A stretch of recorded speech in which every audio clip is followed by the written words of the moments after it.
Are you shooting me or are you? I'm shooting from the hip. Oh, God! I should have got that.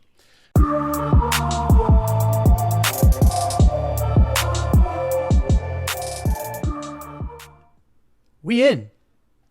Welcome to the Chris and Kyle show, everybody. He's Chris. Hey. And I am Kyle. And the timing and execution of that intro means that we are officially back. We worked on it. We practiced it countless times. Yeah. Welcome, everybody. We are doing a spoiler episode today for a small movie that we found on Hulu. I don't know if it's a Hulu original or not. I think it might be. All right. It is called Big Time Adolescence. It is directed by and written by a guy named Jason Orley, who his other stuff's whatever. It is starring Pete Davidson of Saturday Night Live fame, Griffin Gluck, a podcast favorite due to the much too early canceled American Vandal.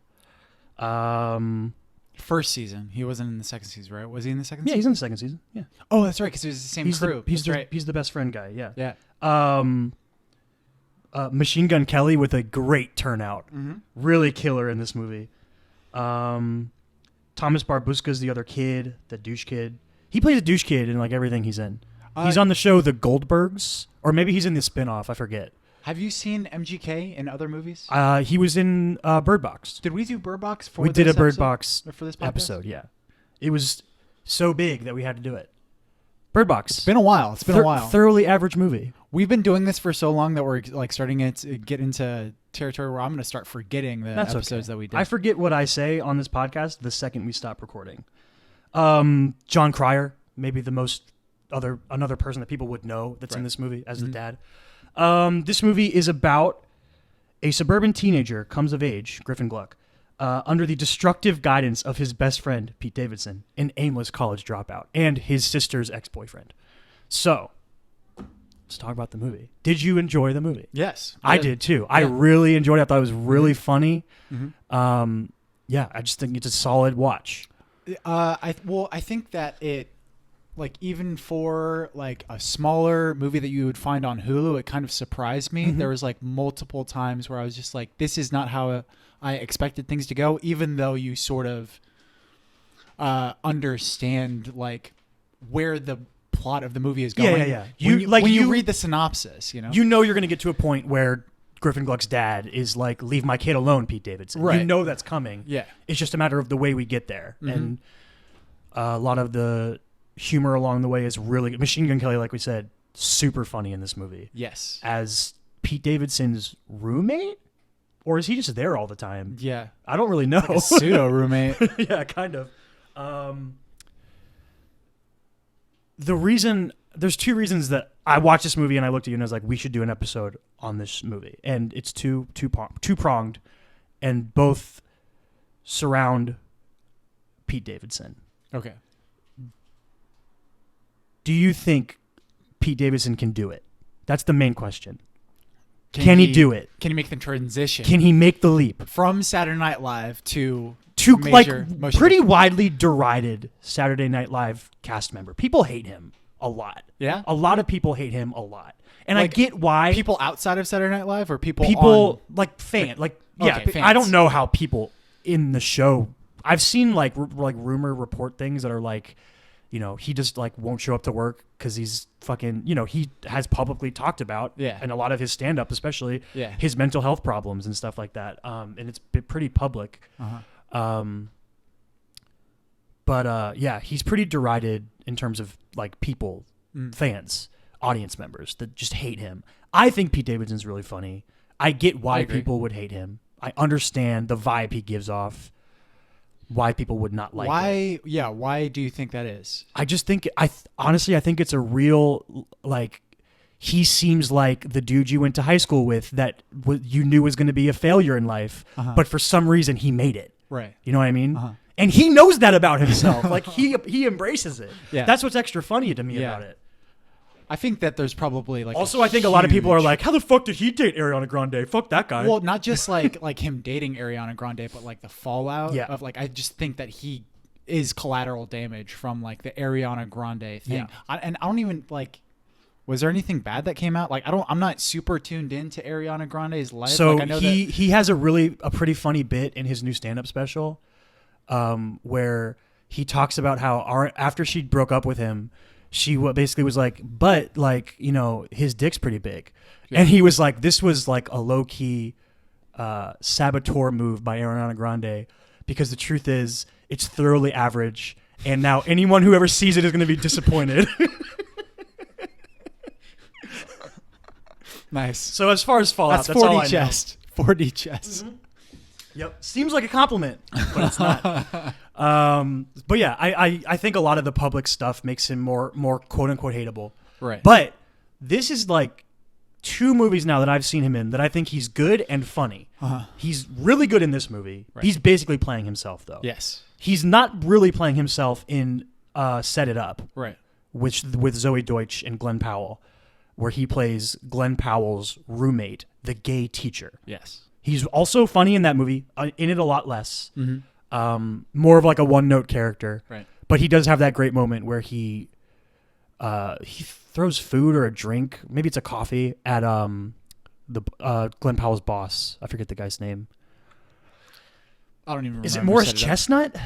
I don't even remember. It's somebody like that. Well, that's your fault, dude. Mm-hmm. That's a good movie. Anyway, do you think Pete can make the leap? Yeah, absolutely. But like, I think that it's going to come down to the projects and the roles that he's taking. He's got a movie coming out later this year, directed by Judd Apatow, that is loosely based on his life. It's called, I think, King of Staten Island or something like that. I'm really excited for that movie. Yeah, and it could be really good. I think that he has the talent, but like, I also don't think that he's like I don't see him getting like the Jason Sudeikis roles. No. Without like, you know, that role being like made to fit. Yeah. You've got to fit it. That's the question. Like, I don't know. Like, Make It has levels to it. I think. Mm-hmm. Like, I think there's always going to be roles that Pete can play really well, and they're that sort of deadbeat character. Right. And he's going to have that sense of humor that's really self-deprecating and kind of doesn't understand what he's doing wrong, which is something I love about his character in this movie. Beyond that, I don't know. Like, I don't like he obviously has the chops to be funny and to be deadbeat. Right. I don't know if he's going to grow beyond that, but I think he can really carve out a role for himself with that niche. Can he play something else other than a millennial ne'er-do-well? Exactly. You know?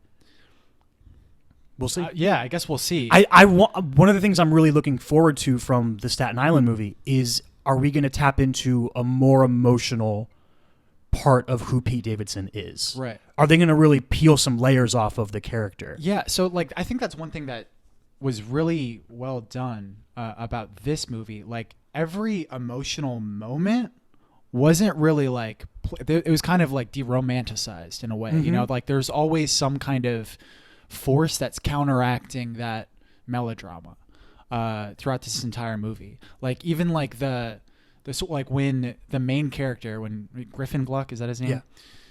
There's too many double G's, dude. Character's name is Mo. Yeah, when Mo is going through like his like biggest crisis throughout the entire film, like, and admits that he fucked Pete Davidson's ex-girlfriend. Yeah. Right? Like, in most movies and in lesser movies. Uncool move by that girlfriend, by the way. Uncool move. You would expect fucking Pete Davidson to react in like a really... Yeah, and he's just like... Why would you... And he's like, you lost your virginity! That's awesome! Yeah. Like, he's just kind of excited for his friend. And is he, though? That's the real question. Well, and I think... Well, and that's the other thing, is that like... That character is so easy for Pete to play, but it also gives such a cool sort of speculative thing about his character as well. Like, is this just how he deals with pain? I think the moment, is this how he deals with the moment for Pete's character is when he goes to Griffin Gluck's sister's house and tells her he loves her, and she's basically like, I don't give a shit about you. You're a piece of shit. And he's just like, oh, well, fuck. And then he just kind of leaves. All right. Yeah. He like goes in for a kiss, and I love the little like the parallel that they run between him and when Mo does it later on in the movie, when that girl is like telling him that he's an asshole, and Mo like goes in for a kiss, and she's like, "What? That's what you read from this situation?" I don't know. It was just like a cool little like, oh, like they're just kind of becoming the same person. Yeah.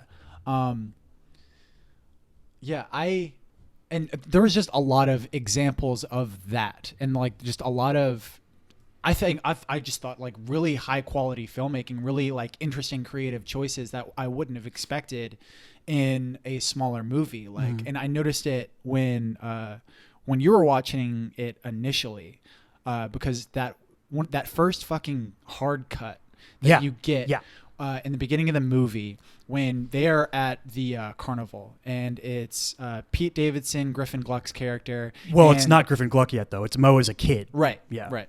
Younger kid. Yeah. Griffin Gluck's character as a kid, but not actually Griffin Gluck, right? And the sister. Mo, yeah. They're doing this like funny improv bit where they're like being like they're pretending to be emotional and shit, and like then it immediately cuts to an actual emotional scene. Yeah. And it was just like, God, it was just really well done. Yeah, doesn't Pete so turn to his girlfriend and say, "Now it's your turn"? Now it's your turn. And then it hard cuts to basically like 5 or 6 years later, and she's breaking up with him. Yeah, that was a really cool moment. Really good way to start a movie. Yeah. They had Pete in that weird wig, if that was a wig or if that's just pre-hair dye, I don't know. Yeah. The other prong of the Pete Davidson question I was going to have for you is, like, do you enjoy, or do you believe this is true, the story decision to have his character learn no lessons at the end of the movie? Do I enjoy it? Do you think that's true, first of all? That he learns no lessons. I mean, he has a job. Yeah, but the only reason he quit his other job was because Griffin Gluck was dealing drugs for him. Yeah. Yeah. He had a job before. True. Probably a better job. I mean, he was like a salesman of like a Best Buy, like a local Best Buy kind of store. Yeah. Now he's working at a fast food joint. I don't know. I think that there is some progress there. I wouldn't say that like it's without lessons. Yeah. I think that the Isaac So, thing all right, real. let me rephrase it then. Do you think he misses the point of the movie? His character? Yes. I don't think that he fully Mo realizes. I don't think that he fully comprehends it, but I don't think the point of the movie is to really like victimize that character. Like that's why I kind of like the movie so much. I don't think that the movie really takes a side on whether or not that this is a bad relationship for Mo. I agree. I think it shows both sides of the relationship. Yeah, and obviously like fucking Mo got in a lot of trouble for it and shit like that, and it's kind of stupid for, you know, Pete Davidson's character. What the fuck is his character's name? Zeke. When Zeke kind of justifies his behaviors by saying, "Oh well, we got a memory now." Yeah, that's some bullshit. It's kind of fucked up to like just completely not show any remorse when you just kind of fucked up your friend's life. Yeah. And I don't know. There's, but I don't think there's definitely a positive to that relationship that he had. There's a positive to, like, obviously he wasn't friends with a lot of people in school. Yeah. He liked hanging out with Zeke. He enjoyed his time. And well, there's just something to be said for someone who just loves you. Zeke really does love Mo as a friend. Like, he thinks of him like a little brother. Yeah.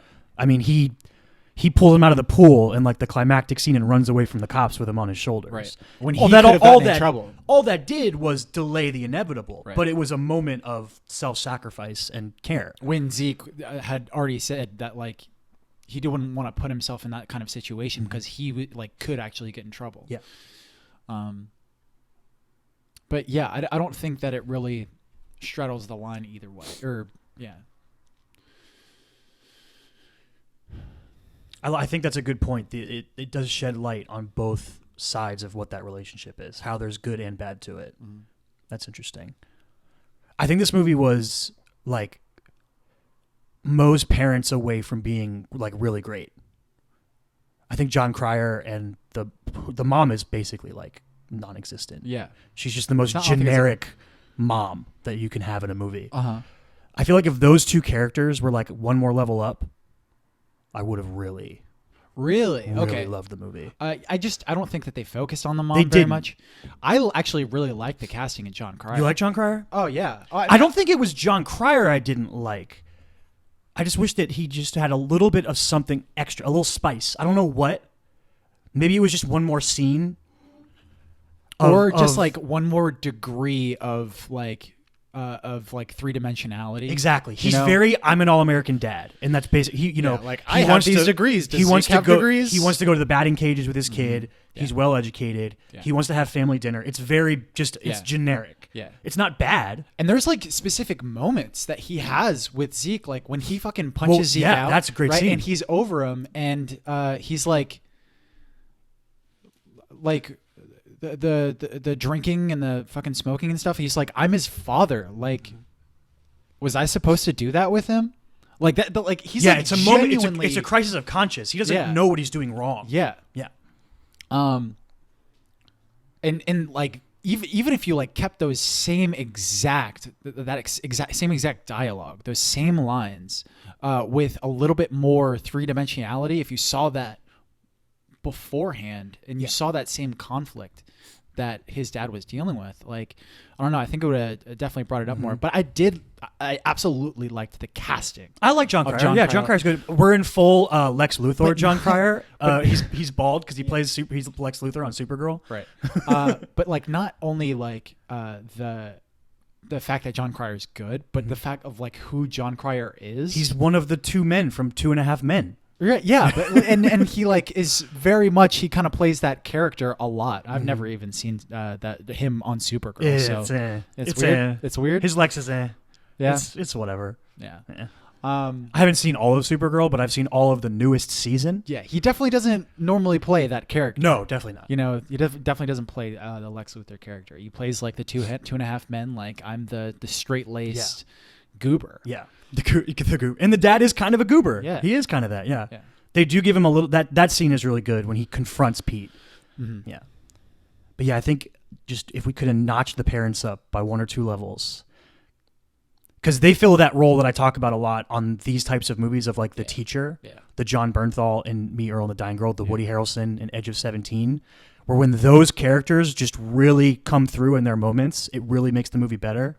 Like Stanley Tucci in Easy A is a really good example. Yeah, right? Stanley Tucci is awesome in Easy A. Who's the mom? Is Lisa Kudrow the mom in that? Lisa Kudrow's the mom in Booksmart. She might also be the mom in Easy A. She's Thomas Hayden Church's wife. That's she's right, the secretary. I forgot who the mom is she's the guidance counselor. Yeah. Yeah, who's cheating on Thomas Hayden Church, who is good in that movie as the teacher. Easy A is a good movie. Easy A probably, it's better than this movie. Yeah, I would say Easy A is better than this Easy movie. A is better than this movie. But this is still a good movie. Yeah, I really enjoyed it a lot. Very accessible. You can find it on Hulu. It was one of those things where I was pleasantly surprised when I watched it. I was like, this is way better than I expected going in. Agreed.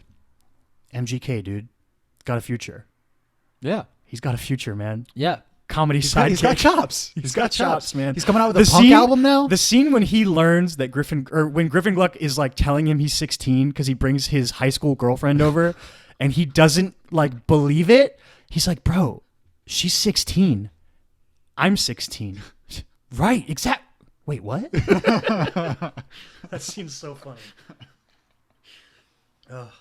I don't really have anything else much else beyond that. It was really just the Pete Davidson discussion that I thought was interesting about it. Both Pete in his future as an actor and the sort of whether or not the character grew. Yeah. Had a growth arc. Right. Did you? Okay, so I'll ask you this. Did the story resonate with you on like I can relate to this level? Because it definitely did for me. I've had those friends before. No, not in that way. Yeah. I had growing up a very tight friend group. Right. and they are still my best friends and Right. our best friends, and they've basically been my friends. I mean, I'm in the same boat as you, obviously. Like, I've had a lot of like my same best friends since middle school, Yeah. but there was definitely like even elementary school, middle school, like almost every part of my life, I've had that kind of friend. No, so the who thing is, my parents always thought was like a Yeah. bad influence on yeah. me and stuff like that. So They were always, I like, was worried that always, hanging out with them. I was always lame Right. and didn't do anything wrong growing up. Yeah. So no, it did not Was click it- in that way. It clicked in other ways. Always the case. Yeah, I think that's pretty much. I would highly recommend checking this movie out. Like we said, it's on Hulu. Really easy watch. It fits a good mold of like. It's both a drama and a stoner comedy, so it like you're. It's an easy mood watch. You know what I Right. mean? You don't have to be like, like if you want to watch. There Will Be Blood or something, and you have to be in a mood. Mm-hmm. You have to be ready to like really invest in the movie. Yeah. You don't really need to be in that headspace for this. You can just sit back and enjoy it. This definitely would have fit like my criteria for like our top quarantine streams. Oh yeah, for It sure. definitely would have fit that For sure. criteria. Yeah. We're going to wrap this up, and we're going to record another podcast. So we're going to drop 2 this week for you guys. We are going to talk about. We are each going to present our top 5 promising directors. These are going to be people whose work we are looking forward to, and we'll lay out all the criteria on that episode. But look for that later this week. I'm really excited. I took it really seriously. I watched like 6 or 7 new movies this week to like round out my list and to make sure and stuff like that. I'm really excited. Until then, he is ChrisMichaelStott.com. That's his name. You can read his scripts there, including his new script, Play Havoc. Chris Michael Stott on Instagram. I am Davinwell25 on Twitter and Instagram. The show is The Chris and Kyle Show. It is on Facebook. It is on YouTube. It is on all podcasting platforms. It's on Twitter, TCAX Pod. It's on Instagram. Like, share, rate, review, all that kind of fun stuff. We'll be back later this week. Until then, we out. We out. Stay weird.